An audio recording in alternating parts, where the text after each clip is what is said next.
कामदेव को किस वजह से भगवान शंकर ने भस्म किया था? कामदेव ने एक पेड़ के पीछे छिपकर भगवान शिव की समाधि को समाप्त करने के लिए अपने वाण का प्रयोग किया। पुष्पवान के प्रयोग के बाद भगवान शिव की समाधि टूट गई। तब भगवान शिव ने क्रोधित होते हुए भगवान कामदेव को उसका निशाना बनाते हुए अपने त्रिनेत्र से भस्म कर दिया।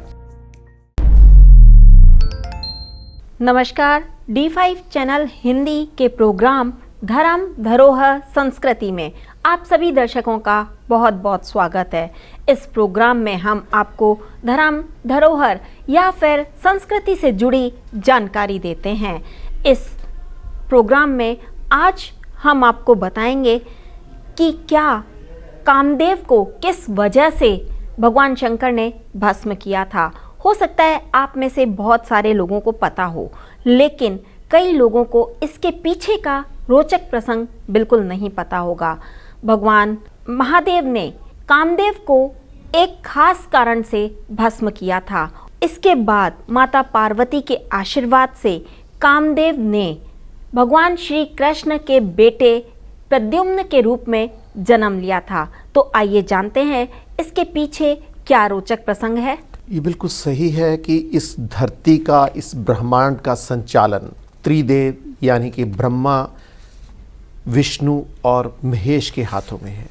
अगर एक भी देव, हमारे त्रिदेव में से एक भी देव किसी कारण विमुख हो जाएं, तो इस सृष्टि का संचालन अस्त व्यस्त हो सकता है।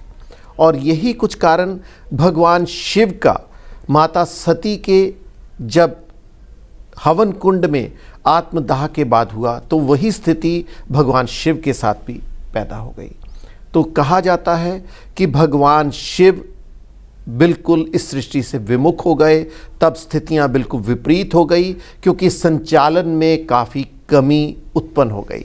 तब भगवान विष्णु और ब्रह्मा जी ने भगवान शिव की काम वासना को जगाने के लिए एक नया उपाय किया, जिसको पूर्ण करने के लिए उन्होंने ये काम रति और कामदेव को सौंपा।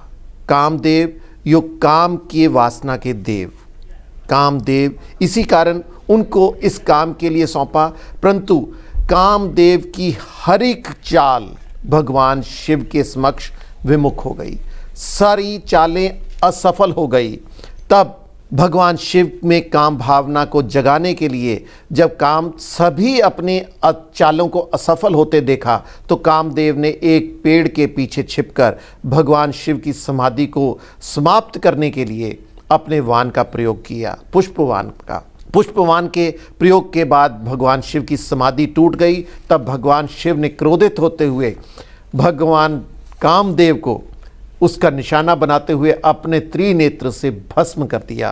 तभी कामदेव की स्थिति भी भस्म होने के बाद इस संचालन में, इस सृष्टि के संचालन में काफ़ी स्थितियां विपरीत हो गई।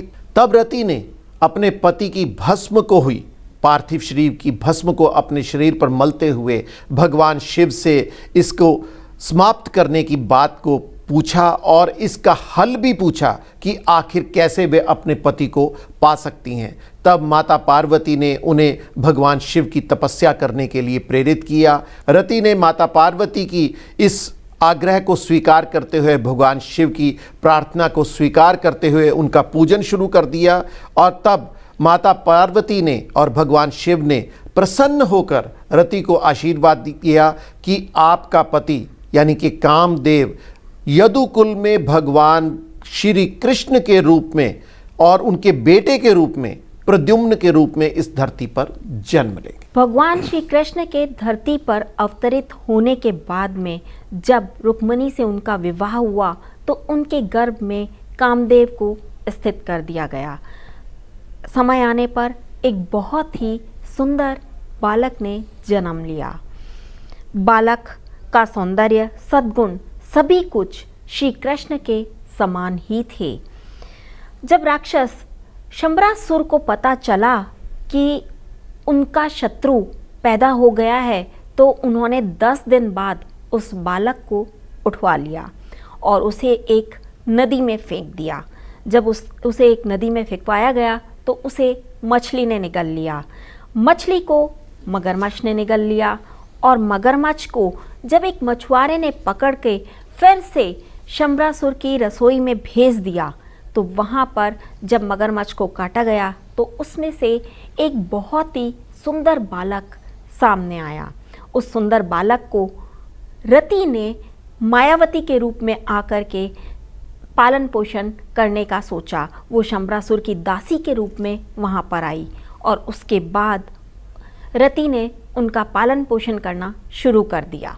ये बिल्कुल सत्य है, क्योंकि रोचक प्रसंग में कई ऐसी घटनाएं अवतरित होती हैं, हमारे सामने आती हैं, जिनके कई साक्ष्य हमारे पास नहीं हैं, परंतु फिर भी ये रोचक प्रसंग सिर्फ इसलिए सामने लाए जाते हैं ताकि उस प्रसंग को प्रासंगिक किया जा सके। देव ऋषि नारद ने मायावती के रूप में जन्म लिए रति को ये बताया कि उसके पति ये प्रद्युम्न हैं जो धरती पर कामदेव के रूप में प्रकट हुए हैं और वह उसका पालन पोषण करे ताकि वह अपना पूर्ण रूप कामदेव को पा सके। तब रति ने जो मायावती के रूप में शंबरासुर राक्षस के दासी थी, शंबरासुर की रसोई में एक दासी के रूप में कार्यरत थी, तो उन्होंने अपने पति प्रद्युम्न को, जो कि कामदेव का ही रूप था, उसका पालन पोषण शुरू कर दिया। प्रद्युम्न इतना अद्भुत था कि वह भगवान श्री कृष्ण के बिल्कुल समान था, यानी कि भगवान श्री कृष्ण जैसे